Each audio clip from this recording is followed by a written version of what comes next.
Hi, everybody, and welcome to another episode of the Double A Team Podcast, live edition. I'm your host, Stephen Negishi, and along with the YouTuber Rishab Shakiri from DaWindyCity Productions. Thank you for joining me, Rishab, and certainly you and I had a very, very eventful weekend that you and I have to discuss in our tonight's episode. So thank you for joining me. How are you feeling right now?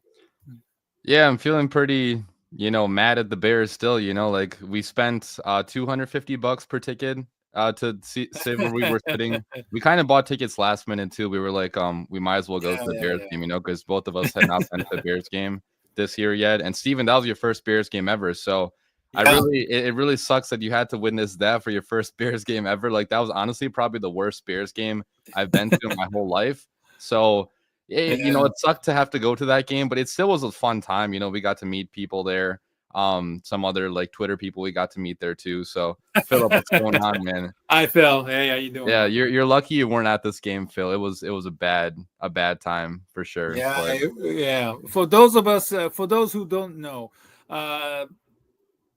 uh, we decided to go to a game. I had actually decided to go to this game, and I would have gone by myself if Rashab says, no, I'm not feeling it, or I don't want to waste money, which is quite understandable with the yeah. holiday season just around the corner. Um, I don't regret it though. I we mean, it was no, no, still a no, no, fun no, time. no. Yeah. I'm just getting the gist of it. Yeah. Um, as Rashad was saying earlier, we sat in the 355 section, so that was on the north end zone, correct? I think Yep, north end zone. Yeah. 20 row, pretty high up there. Yeah, the The wind was view was facing us. very, very good. Yeah, view was amazing. Yeah. It only sucked Saw because the the wind was entire facing us field and the entire everything. time. Yes, yes. Yeah. And then the ticket was actually, we got it at the like 6 or 7 local time. Rashab got it for me, Hmm. and we paid 180 for the ticket. But as anybody know these days with any ticket sites, Yep. excuse me, The fees you get you. pay so much for the fees and admin fees and all that other taxes too and so forth. So Yeah. yeah, we both paid the price for it.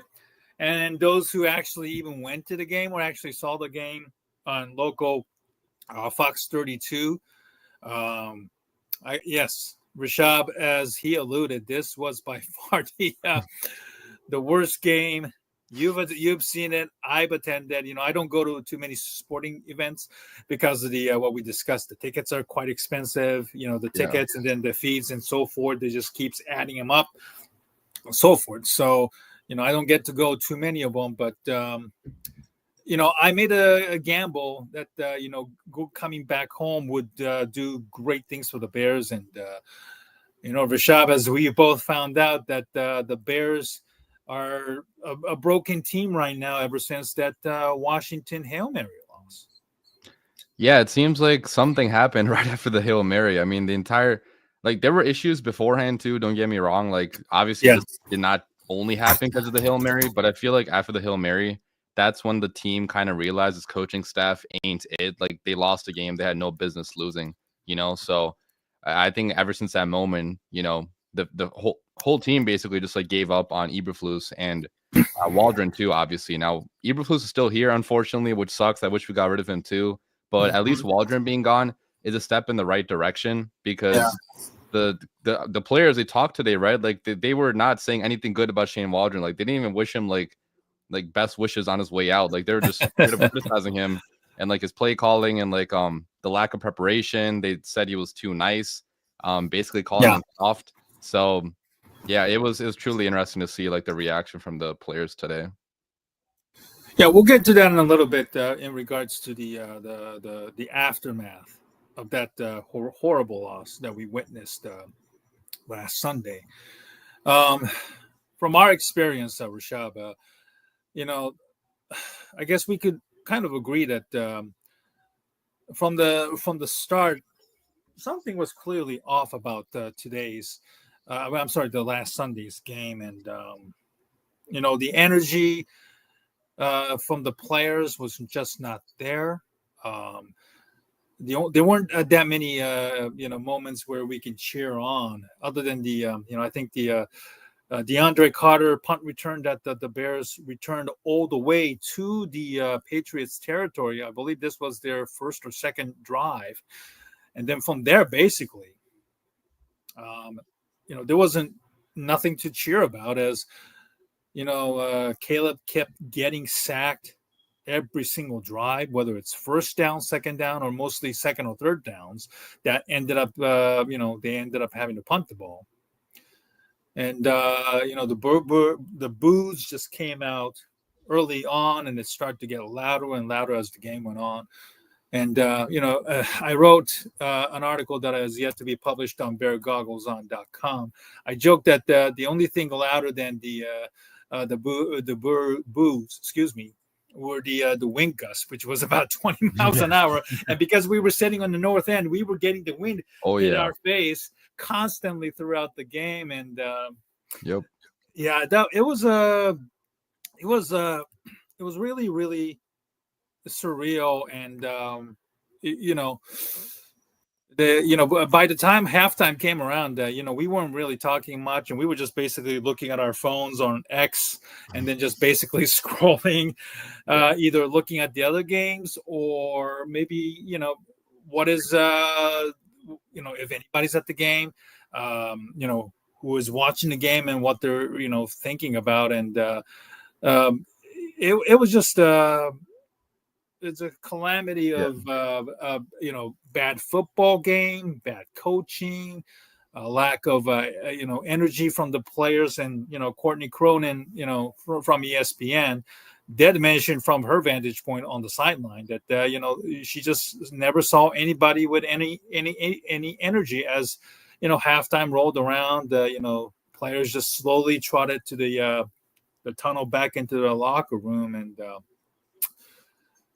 for me, I won't regret my decision to spend that much money on a hotel, tickets, traveling and so forth. And I do feel bad that I had to kind of drag you into this. No, it's okay. I wanted to go to the game anyways. Of the performance that we saw from the Bears that day. So, give me a couple of things that really stood out to you from that loss, Rishab. Yeah, the first was there was no plays for the crowd to even cheer for. Like, I can't even remember if we cheered at any point during this game. I mean, obviously for the DeAndre Carter return, we cheered a little bit. The interception, we cheered a little bit. But there was like the amount of times we even cheered during that game, I could count on one hand, which is insane. Like there was just no explosive offensive plays that we got.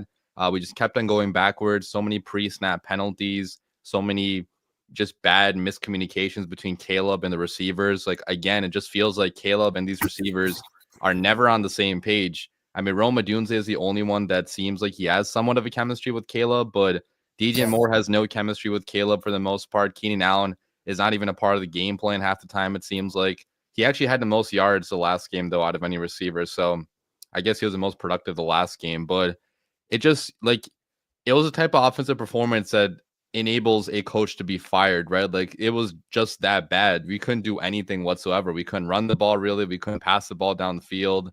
In the Patriots territory, the few times we got there, we had terrible play calling. I think I told Steven during this game while we were sitting there that every time we got to the 40-yard line or the 50-yard line, our offense was guaranteed to stall out. Like, every time we got there, dude, we could not do shit. So, like, every we got, every good field position we got, we completely wasted it. So it truly did suck watching that and just hearing the boo birds during the game, because you never want to see a rookie quarterback get booed. And I know the fan base was not booing Caleb specifically. Like, they're more booing the coaching staff and the offense, but it still is not a good feeling to go in there and just have so much negative energy, so many negative vibes, displayed by everybody just because of how bad the team is. And like you mentioned, the mood on the Bears sideline was very bad. Like, you did not see anybody, pumping everybody up. You didn't see guys like trying to lift each other up. It seemed like everybody had just quit completely during that game. And even the defense, especially, like, or not especially, but eventually the defense also quit a little bit. Like, they were just so much, I feel like they were just so annoyed at the offense not doing anything that eventually even they had to falter. And, against a quarterback in Drake May, and a bad Patriots offense, they still allowed, 19 points, which that's not terrible, obviously, but I feel like even the defense could have had a better performance. But Yeah. again, it's because of how bad the offense was that the whole team, I feel like, just kind of fell apart. Yeah, I totally agree with you. The lack of energy notwithstanding, just I don't want to say effort, but you just kind of felt that everything was totally off. And, the Bears were just kind of going through their emotions out there. They're just basically, playing, but they're not really in the game mentally. You know what I mean? And, like Courtney said in her tweet during halftime, nobody was there's noticeable difference in energy out there. And again, the Hail Mary loss to Washington, it really, really broke this team down, unfortunately.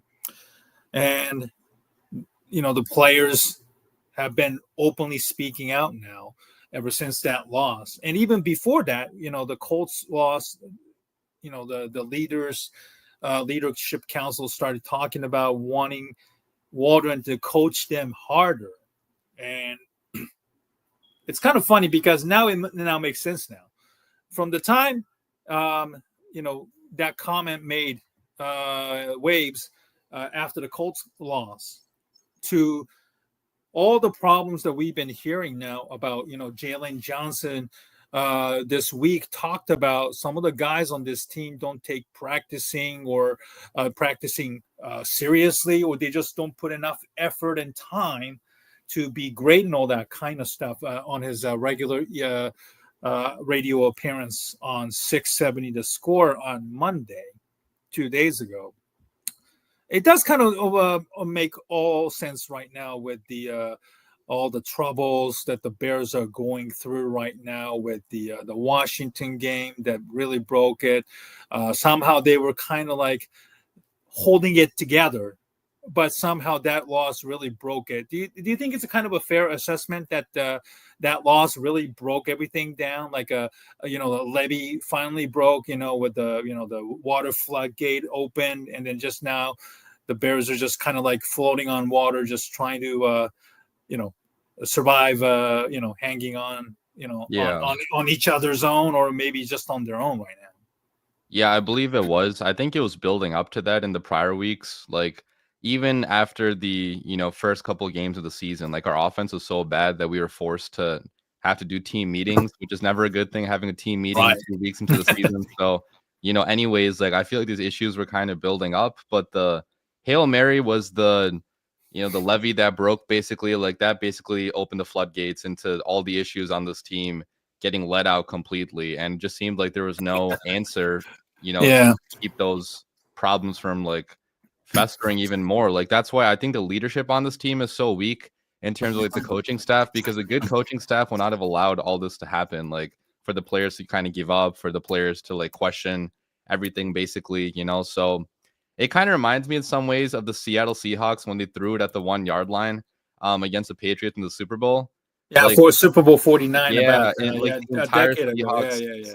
entire Seahawks dynasty fell apart after that because the entire team just questioned the coaching staff so much after that, And this is not even close to the same situation. Like, this is only, one game, and we're obviously not, the dynasty or anything. Like, we're not contenders, but I feel like, after that bad decision, many bad decisions in the Commanders game, that game especially really turned off this Bears roster from the coaching staff. And when the locker room doesn't believe in the coaching staff anymore, it's over for your team. Like, somebody has to be fired in the situation, which they did fire somebody, Shane Waldron, because somebody had to go. But I still think that Eberflus should have been fired as well. And, maybe you could have just made, Richard Hightower interim head coach, or maybe Thomas Brown interim head coach. And that could still happen technically. Like, I don't think there's a 0% chance Eberflus, does not get fired. I think there's a chance he still gets fired in season if we do lose to the Packers, 42-7 or whatever. Like, if we just get blown out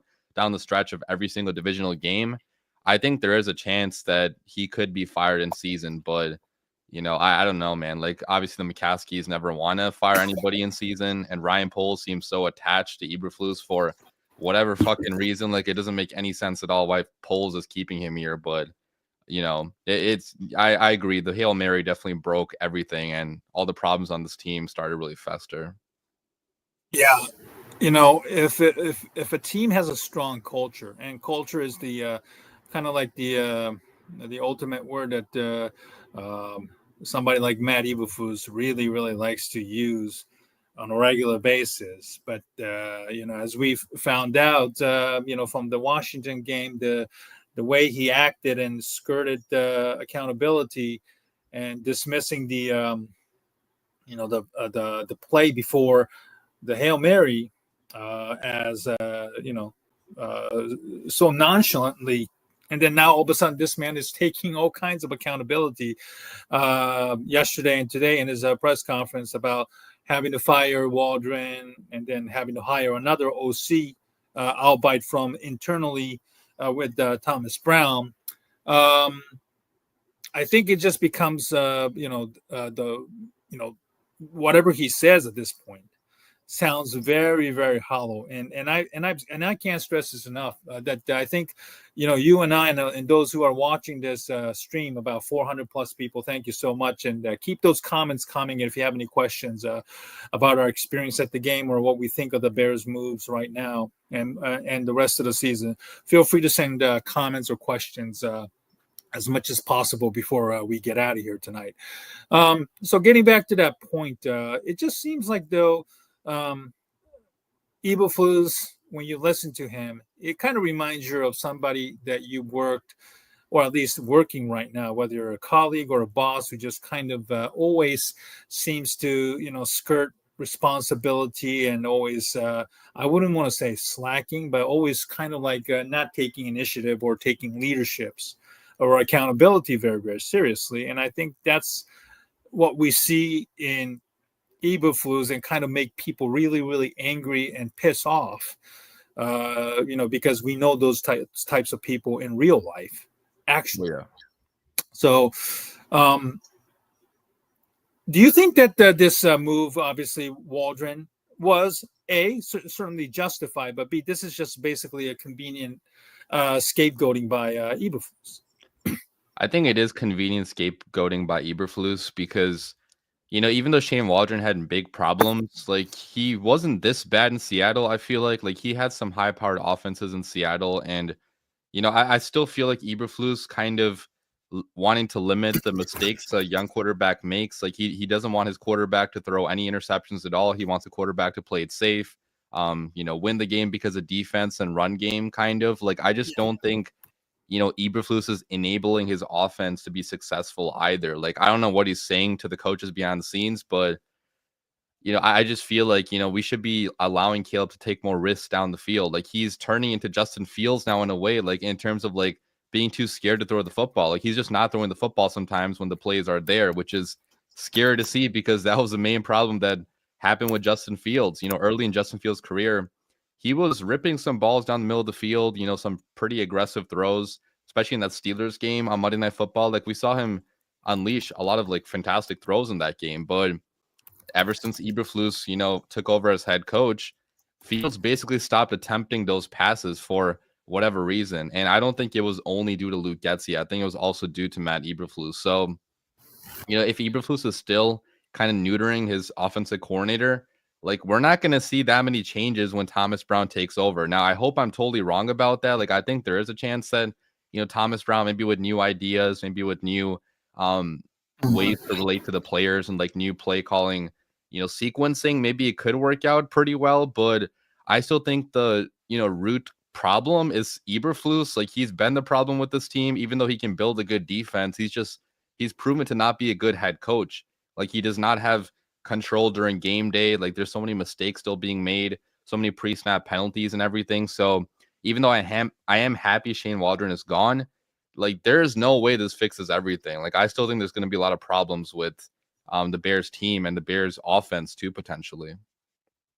Yeah, I feel like the move had to be made, and unfortunately, we're going to be having a lot of discussions in regards to how he was hired, why he was hired, and A lot of speculation, of course, is that three men, Poles, Eberflus, and now Shane Waldron, were all three of them, I believe, a client of former Bears defensive end Trace Armstrong, who is an agent that also represents coaches and general manager candidate types. After he resigned or left as the president of NFL Players Association, so there's always that cronyism that screams, cronyism. Excuse me. That George McCaskey, once again, he fucked this up, and there's no other better way of saying it, because we saw the whole damn thing with hiring of then general manager Ryan Pace, where Ernie Accorsi had to do a search to pick up the candidates, and then they ended up having to select somebody who obviously doesn't have a big ego or big personality that would scare somebody like George or the higher level guys. And then the whole hiring process that led to this, mess. I was thinking about it throughout the game, as well as I was on my way home, but Rishab, that we all remember George once again had to ask this time Hall of Famer Bill Polian, who had been, out of the NFL for quite some time now, and somehow he had to pick a list of the coaching candidates, which, by the way, included former Falcons coach Dan Quinn, who is doing a great job at the Washington Commanders right now. And this was even before hiring of the GM. And somehow, once again, they fucked it up. George fucked this up. George should have picked the GM and let that guy do the job. What is the point of you hiring a general manager in the first place? Stop getting in the way. Stop, pandering to guys like Corsi and Polian, and just let the guy do the job in the first place right now. And this is what makes me angry, and this is what angers me the most. I know the pain from the Chicago radio sports hosts and everything. It was just so painful, angry. Everybody was so upset this weekend. George is the culprit here, and there's no other way of saying this, Rishab. Yeah, 100%. I mean, at this point, when it's been so many different general managers, so many different head coaches, the one constant has been George McCaskey all the time. So, the fact that he doesn't know anything about football, the fact that, he just lets, I don't know, I feel like he doesn't have the hiring knowledge either to hire the right people. That's why we hired Kevin Warren, to hopefully help out with the hiring process. But exactly, it's a little bit late to do that. They should have hired Kevin Warren before hiring Ryan Poles, I feel like, right? That would have made more sense to hire the president first, then the general manager, then the head coach, then pick the quarterback like any normal team does. But we're never a normal team, So right. We never, the timing of our hirings never make any sense. That's why we're always in an endless cycle of new coach, new quarterback, new GM. And right. The timeline just doesn't add up at all. Timeline never adds up. And Ryan Poles had the chance to finally fix the timeline for the first time ever by firing Eberflus last year when they were hiring, or when they were drafting Caleb Williams, but for whatever reason he chose not to. And like you mentioned, I think it goes back to the agent to some extent, because it just feels too fishy, man, that everything, all the top guys in this team, decision makers, were from Trace Armstrong, right? I don't know how much that plays a role, but it has to play at least a little bit of a role, that everybody that we've hired has been a client of his, and we got a question here. Oh, no, I just posted. I was supposed to write that up, actually. Sorry about that. Oh, no worries. I'm just going to, since I already posted on the comment section, maybe people can also respond that this was my mistake on my part there. So, yeah. The question, of course, we keeps coming back to is Ryan Poles. We all know that, the unconventional hiring still led Poles to Eberflus. And again, we now know that both men are, again, represented by former Bear Trace Armstrong. And this kind of, makes you think that, Poles is being compromised, or maybe George McCaskey is being manipulated by former Bear Trace Armstrong, which, by the way, is forcing Poles to keep Eberflus, or everything at this point is just basically just a reckless speculation or conspiracy right now. But where are you on Ryan Poles, and where's your confidence barometer right now on the scale of 1 being the lowest to 10? Right now, I am kind of like 5. I'll be honest. Right now, I'm 5 on Ryan Poles, and I'm going to be honest. If he stays to get another shot at the hiring a coach, great. Ryan Pace got a second shot. Obviously, he chose Matt Nagy, and both of them eventually were fired together. But where are you right now on Ryan Poles? I'm like a 5 as well. I think we asked the same question last week, and I think both of us were also at a 5. And I would still say it's maybe a 4.5, maybe a 5. Yeah, Bears are so ass that Rishab decided to embrace his hate and become a Sith. Yeah, man, it's been rough supporting this fucking team. Yeah. The beard tells me someone has entered the dark side. Yeah. But on Ryan Poles, I'm not nearly as confident as I was, a couple months ago, even, right? Like everything he seems to have done in the offseason, like this offseason, half of the moves seem to not be working out, like the OC hire turned out to be a bad one. The lack of investment on the offensive line is really biting us in the ass. Ryan Bates is not really good. Coleman Shelton's been a bad signing.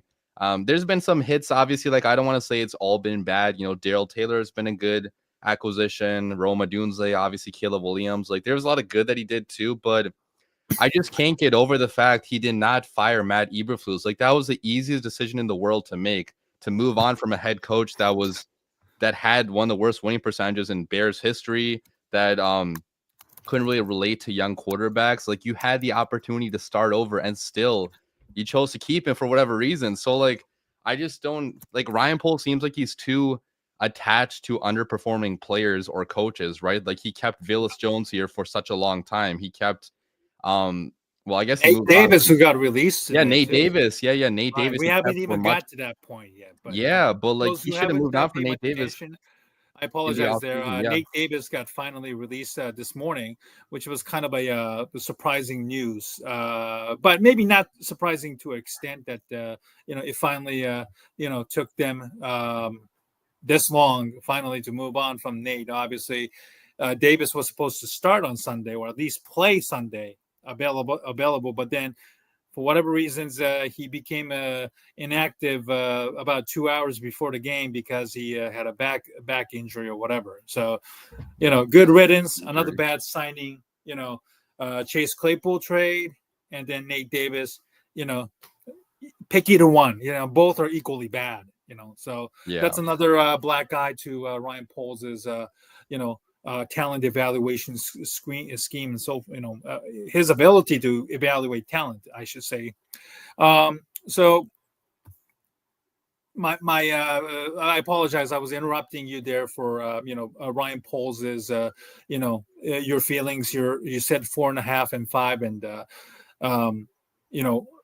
what will it take for you to perhaps maybe, I don't know, give him another shot at maybe hiring another coach? Yeah, I mean, preferably I would have liked to see him fire Eberflus in season. Like, if he did that, I feel like I would have wanted him to have a second chance at hiring a head coach, because it shows me he's fully ready to, move on. And I think either way, Eberflus is going to be fired. So, like, we don't have to worry about him staying for next year, I would say. But I just feel like the team has to start winning some games also down the stretch for him to really survive, right? Because if we don't win any games down the stretch, which is totally possible, MF got the easiest 30 million of his life. He had to do absolutely nothing. He only played 12 games or whatever. Got paid. I think I saw that. It was like that. Yeah, it was like $25,000 per snap is what he got paid. So yeah, but I feel like we have to win games down the stretch for him to actually survive. If we lose every single game, I think Poles is going to be fired, right? Like if you finish the season like 4-13, whatever, like I don't think Poles is going to stay. So we got to win some games against teams that we are definitely going to be underdogs against, Yeah. and that's going to be difficult, because this team is not as talented as some of the other teams are. And we got a question right here: who's better, Pace or Poles? I would still say Poles, obviously, like Yeah. 100%. Like Still I feel polls like, for me, yes. yeah, obviously, like even though Pace had 2018, Pace only had one good season like ever. I mean, 2020 Exactly. also was decent season, but Poles, I still like some of the things he does and the roster building overall. I just can't get why Poles kept Eberflus here. Like that's the one part that doesn't make any sense to me. But otherwise, Yeah. I would still go with Poles. I'm with you. Poles had to clean up the mess that he inherited from Pace, and he did it. You know, he had to scorch earth and tear down. The worst season, obviously in history, in 2022, and then 7 wins, and now we're stuck at 4 wins right now, and it would be a total miracle right now, obviously, to reach that 7 wins from matching from last year with the schedule that we have right now for the rest of the season. 6 games against the division opponents out of the 8. That's not an easy thing to do. So I would say that, what I felt was the Patriots lost really kind of started to resemble the loss, or at least the what we started to witness in the Mark Trestman era a decade ago, and obviously not many people who saw it, and certainly do not want to relive those moments. But I think it's kind of starting to resemble that. Rishab, do you feel that way, or am I just kind of reaching there? Yeah, it does. Especially if we get blown out by the Packers next week, it's gonna feel exactly like Mark Trestman's second year. If you guys remember, if you weren't old enough to watch, or if you didn't watch the Bears back then, the Bears were down 42-0 at halftime against the Packers on Sunday Night Football in Mark Trestman's second year ever. So, if that happens this weekend, then it totally would resemble Mark Trestman's second year, but Mhm. yeah, in terms of just like how the team gave up, like how the locker room issues have been festering, how all this stuff is leaking to the media about players, being Yeah, pissed and all that, like it definitely does feel this like is that. the resemblance uncanny. For sure. Yeah. There to there, in there to now. Excuse me. Yeah. And Phil said Pohl should get the chance to pick another coach, even if the Bears lose the rest of the games. Fans will like it, but I believe he should get another chance if he fires Flus this summer. Yeah, I can see that for sure. It's going to be tough, though, to convince Kevin Warren to keep him. I feel like if we lose every single game, because Poles was not Kevin Warren's guy, so I'm not Right, and neither was Eberflus too. So Yeah, so I'm not sure if Kevin Warren has his own guys in mind that he wants to bring in, because he's supposedly he's a top guy in charge now in terms of like hiring decisions, personnel decisions. yep. So we're gonna have to wait and see what Warren thinks, I feel like. Yeah, obviously, Warren has to. His first priority, of course, is the stadium, and right now, obviously, it's not working out. His hell bent on trying to get the stadium in the city, which obviously it hasn't gotten any results. I know a lot of people are frustrated that you have a land in Arlington Heights, the old Arlington Heights horse track that you still owe. You paid for about 200 million, close to $200 million.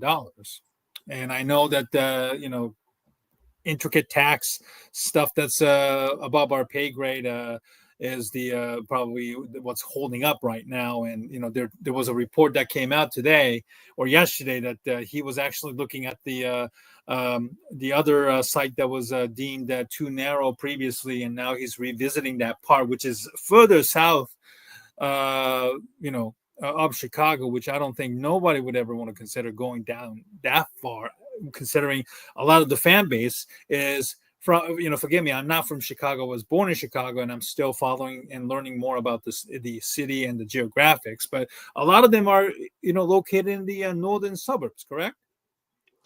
Yeah, for sure. I mean, there's fans on both sides, obviously, but yeah, most of the stuff is, obviously in the northern side, in terms of like, other stadiums, Right. and yeah, the fan base too. A lot of them are from the suburbs too, so that's why, Exactly.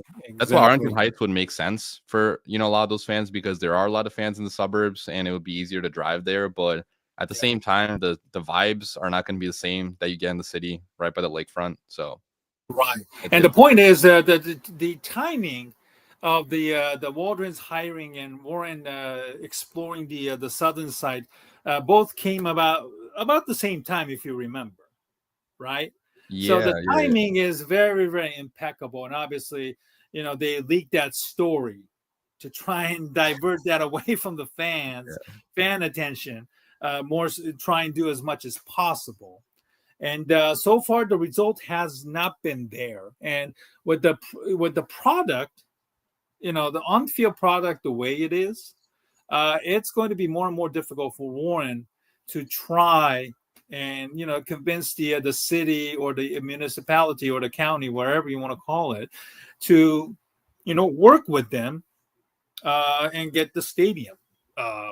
So with Warren having this witness this disaster that we've been witnessing for the last few weeks, and you know, hopefully his vision and his hearing is fine, because what we are witnessing with the players going on radio stations in their regular appearances, talking about it freely and freely opening, talking about criticizing coaching staff and the player and their teammates about the lack of leadership and practice habits, etc., etc. It's not looking good. And obviously, you have to be a real a positive person to try and convince us, or try to convince themselves, that Matt Eberflus is still the right coach moving forward. Because we have witnessed on Monday, obviously, with ESPN Chicago's Cap and J Hood's disastrous morning appearance, where the phone kept cutting off, and you're familiar with that one, right? Yeah, I saw on Twitter. Yeah, I thought it was a joke at first, but yeah, I guess his phone just kept on cutting off or whatever. That's crazy. Feels like Exactly, intentional. exactly. And that was like a Monday to forget, because Eberflus still had to do the regular Monday presser, where he used buzzwords like process and communications just to try and skirt the inevitable. Like, you know, you're not going to hurt the feelings of Walden. I mean, he was fired before, when Pete Carroll got ousted, and everybody had to, on that staff had to look a job for themselves too. So he's used to this. There's no worry about keeping him or hurting his feelings and all that kind of stuff, right? So it just makes me question. Eberflus is just basically running on fumes right now. The comments he made, it sounded like he was repeating the same thing, based on the Twitter from people like Fishbane, Courtney Cronin, among others, of course. It's just like basically he just it's all about survival mode, trying to save his face right now, and he has been kind of wishy-washy again about Caleb Williams starting or not, which kind of makes you pull your hair and yell, because there's no point in treating Caleb in that sense. If you're going to stick with him, let him stick with it. Hey, okay, this is going to be a learning year. Let him make mistakes. Don't take the aggressiveness out of him. And this is why I don't like Eberflus, because of the accountability part. But at the same time, now they have taken out the aggressiveness part from Caleb, and he looks like a shell of himself, or shell of what he was a couple of weeks ago, especially the London game, Rishab. Yeah, for sure. That's what I was scared about when keeping Eberflus here with a new quarterback like Caleb Williams. Like, I was just scared that he was going to coach him just like he did Justin Fields, and it's been the same exact thing. Like, just like Justin, Caleb's aggressiveness is getting taken out of him. All the spectacular plays he made at USC, we haven't seen like any of them really at the end, like so far at the NFL level. Like, we haven't seen the crazy throws on the run for the most part, or like the sidearm bombs downfield. It's been very, very rare and very far and few in between. So it just kind of sucks. Like, we're not allowing Caleb to really be himself and, play that exciting style of football that sometimes he's capable of playing. And, I get that for the most part, quarterbacks have to be pocket passers. They have to be, on time, in rhythm, and like playing the structure of the offense. But sometimes Eberflus and his OCs have emphasized that a little bit too much, to the point of making the quarterbacks robots, just like Justin Fields said last year that he felt like playing. He felt like he was a robot in that offense. And Caleb, I'm sure, maybe kind of thinks similar things in Shane Waldron's offense. So, yeah, I really hope that Thomas Brown is able to change things around a little bit. It seems like a lot of people around the NFL are optimistic about Thomas Brown. So, maybe we see a little bit of good stuff, coming up, but we'll have to wait and see. He's barely called plays in the NFL. He only called plays for a couple of games for the Carolina Panthers last year, who had one of the worst offenses ever, and with Bryce Young, like, not having a good season. So I want to be optimistic, but it's hard to be optimistic right now, I'd say. I understand that thought, and we're going to try and wrap it up tonight with this topic on the subject of Thomas Brown. Certainly, Brown is an assistant with the Rams before. He won a Super Bowl under Sean McVay, I believe, back in 2021. As you mentioned, Rishab, he had the stint as an interim OC when with the Carolina Panthers last year when Frank Reich gave up play calling. Eventually, Reich did not survive under David Tepper, so he ended up calling the rest of the season. We might remember, the Panthers last year almost pull an upset against the Packers. They led the game. That was when he was actually play calling. But, the Packers defense was just an abomination, really bad. They fired their OC and they totally revamped their DC. They hired a new DC, Jeff Helfrey, who was the Boston College head coach. Now they're DC. They revamped their secondary and everything. So, they look a little more better, of course, than where they were a year ago.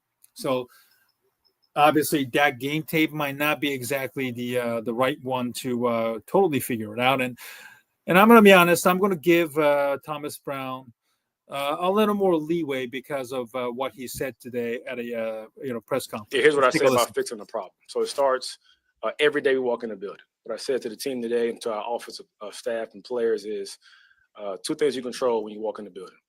It's your effort and your attitude. So it starts there first, right? How we approach the meetings, being detailed, being locked in, and then transferring that to the actual practice field, being consistent about the walkthrough, but also making practice as hard as humanly possible so the game can somewhat become easier. So to me, that's going to be our focus, what we're locked in on. And so understand that practice preparation always leads to game day execution. So that's our focus. Thomas, what's your philosophy on the type of voice you want to be for Caleb during games? Well, first and foremost, I'm always be myself. So I'm a pretty direct person. That's what I kind of told him yesterday when we spoke for the first time. And I've obviously been around him. I've been in the room the entire time, but just in different capacity. So, but I think on game day, when it comes to how you deliver information, to be solution-oriented, to keep myself calm, also keep him calm as well, to kind of decompress it in every single drive we have, to kind of look forward to what's coming the next drive. Thomas, what things did you point out to Caleb that he needs to address by himself, regardless of what's going on around him? Yeah, I appreciate the question. I'm not going to go into detail about what we talked about individually, but again, it was all a positive conversation. He was receptive to it. Talked about what he can fix and be better for our offense. Clearly, obviously, quarterback spot is the most difficult position, so we got to be better all around him. But also starts with how we coach him, being more detailed, being more demanding with just him, but also the entire staff as well. Well, so we'll wrap this up with the idea of what do you want to see from Thomas Brown come this upcoming Sunday? Obviously, you can't change the playbook in its entirety. That's a given. But we did witness, after the Colts game, that the offense was slowly and starting to come on. The Rams game, we saw some improvements. The next two games against the Panthers and the Jaguars, I understand that both teams are very, very bad and still are at that point. But the offense really kind of saw some huge uptick, in terms of production and scoring. So it did work. But the problem was, Shane Waldron just wasn't consistent enough, and he was always making, adjustments that was not, conducive to the Bears and their, ability to, start fast and then and quickly, because we're probably one of the few teams that hasn't scored any points in the first quarter as of yet this season so far. So, what do you want to see from Thomas Brown that makes you happy?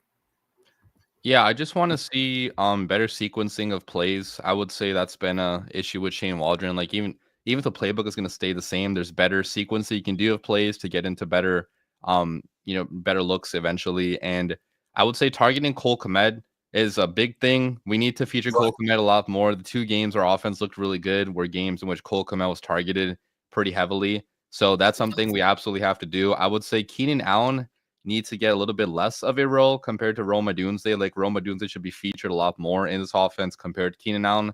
Even though Keenan Allen is a veteran, he has a lot of experience. He's a really good player, but Keenan Allen does not seem like the same Keenan Allen he used to be 2-3 years ago, or even like last year. Like he's not playing at the same level so far this year. So Roma Dunze is though, like he's playing very, very good. So you have to feature Roma Dunze a lot more, I would say. What else? Like you have to get DJ Moore involved too, like in space. Find a way to get him the ball, because DJ Moore clearly is frustrated, and you don't want that frustration to carry on throughout the season and for him to, like, God forbid, demand a trade or something. Like, I don't think that's going to happen, but like DJ Moore clearly is very unhappy right now. So you have to figure out a way to get him involved too.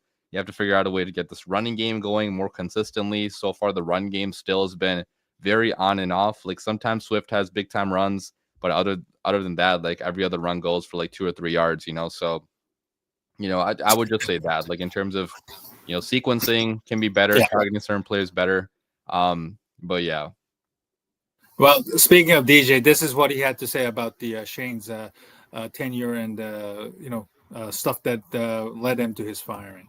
Play caller to players. I want to say probably like when we want to call, or it's probably like a drive too late, or like we wanted to make adjustments and we just wait till halftime to make it, and then we don't get the same look. So I can see what he mean by that right there. Yeah. So obviously, clearly, the body language and the issue involving DJ has been somewhat of a hot button topic, understandably. That was his comment about the lack of halftime adjustments, or that.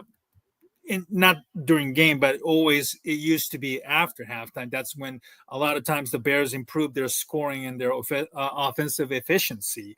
We saw that the Bears start off slow against Carolina and also Jacksonville as well. So, in terms of the receiving, Rishab, I think you might definitely want to see Rome as the number one, like an X receiver, and then kind of move DJ in the slot, or also on the other end to kind of move him around and then, attack the middle of the field. And then we saw a couple of times, even, the game that we saw, where I think Kmet, Odunze, and Moore line up on same side, 3-by-1 or 1-by-3, and then they were all running the routes within like a 3 or 4 yards or even 5 yards from each other, which kind of like made no sense at all, right? Yeah, it was very stupid. If you go back and watch some of the film breakdowns from QB school and some of the other guys, it's just, it's a total mess. Like the Bears offense just did not make any sense the past couple months, honestly. So sure. Yeah. So, this is a very big opportunity for somebody like Thomas Brown. Obviously, you and a lot of fans aren't obviously optimistic. And then, him being a pass coordinator, as RP Howard was mentioning, and that's totally understandable. But for Thomas Brown, this is a big opportunity, with the next 8 games. I think I know fans would be a little bit torn that if Thomas Brown does a much better job than Waldron, and if the Bears can steal a win here and there, that means that Matt Eberflus is the right guy and then made the right decision to move on from Waldron, even though the damage is done, unfortunately. And I don't want that to be like, say, okay, maybe we should give Matt Eberflus another chance and make Thomas Brown the full-time OC and stuff like that. And that's obviously some of the, the fear that a lot of the Bears fans right now might have. But winning is great, especially, when you haven't beaten the Packers the last 5 years. And I'm not saying that the Bears will win the Packers, but, for somebody like Brown, who's a minority candidate and a, minority coach, who's, obviously hasn't gotten the fair shake so far in the NFL, other than winning with a Super Bowl with the Rams, and obviously worked together with Sean McVay, with Shane Waldron and with the Rams back in the day. This is a big opportunity. The communication aspect needs to improve. There's no question about it. It's kind of ironic coming from a head coach who couldn't do a decent ESPN interview with the phone kept cutting out and out. So I definitely would like to see the more clarity.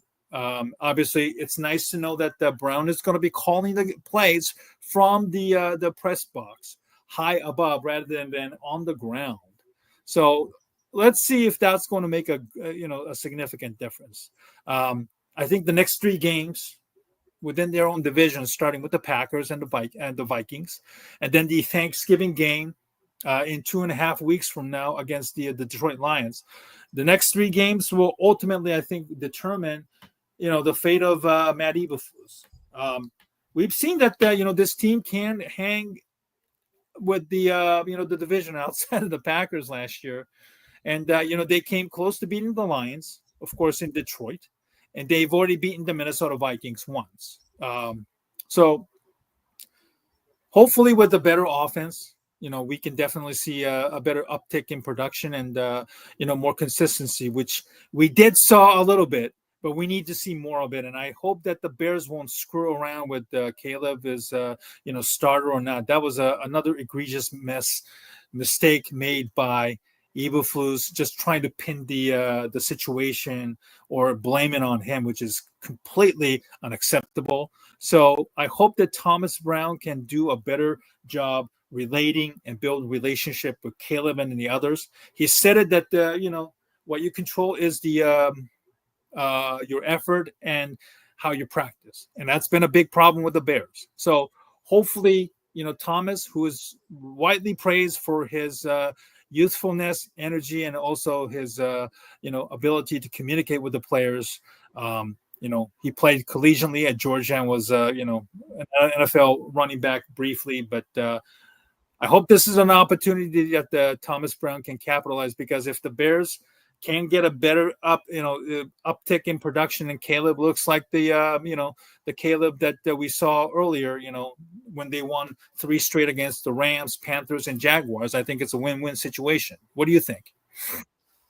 Yeah, for sure. I think, we should still try to be winning games, just like Arpai Howard said, like the goal is still to win games, So even if, there's a higher chance Eberflus stays here, I would still want the Bears to beat the Packers. Like, I never root for the Packers to beat the Bears, obviously, no matter Right. what, if it's draft position, whatever on the line, like I still want the Bears to win that game against the Packers. So I agree, though, if we can win these divisional games somehow and turn the season around, it would still be better long-term for this team than losing every single game, because, how cool would it be for Caleb to get his, first win against the Packers in his first start ever against them? Justin Fields never beat the Packers. Mitch Trubisky only beat the Packers like one time ever. Yeah. Exactly. So that would be so cool if Caleb can beat them. And I'm very pessimistic on that happening. Obviously, like I don't think it's going to happen, but if there is a chance, I would be very happy to see that happen. And, hopefully we can find a way to beat them. It would be a lot of fun.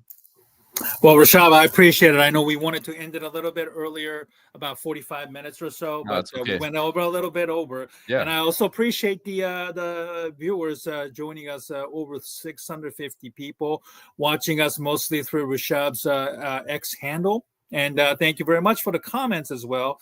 Really, really engaging. And, I appreciated, the back and forth that people were asking, and also making some comments there. Make sure to follow us on our YouTube, X handle as well. Who knows how long we're going to be there, but, we'll be there as long as we're able to. And you can also follow our past YouTube channels, me and Ken Fang from Awful Announcing, as well as my former live stream with also Rishab and the other guests as well, on the youtube.com @FangsBites as well. We got a couple more comments, and here, Philip, we're going to wrap this up. We need to try and win. That being said, the actual result isn't important anymore this season. I totally agree with that. If we don't win Sunday, yes, we need to try. We need to still try and win even if we lose. But the important thing is Caleb gets snapped. That is correct. And as long as Caleb is there, he certainly has to get better and show results and development, even with the new OC in Thomas Brown. Celeste, thank you very much. No, she started following me over the weekend. Have a great night as well. For Stephen Negishi and Rishab Shakiri, thank you very much for joining us tonight, and we look forward to having you on our next live stream. Hopefully, the Bears will put up a better effort against the Green Bay Packers. So I look forward to seeing what Thomas Brown and the Bears will have in their what they have in store for us this upcoming Sunday. Have a great night, Rishab. Have a great night, everybody, and we look forward to our next installment of our live stream together. Have a great night, everybody. Good night, guys.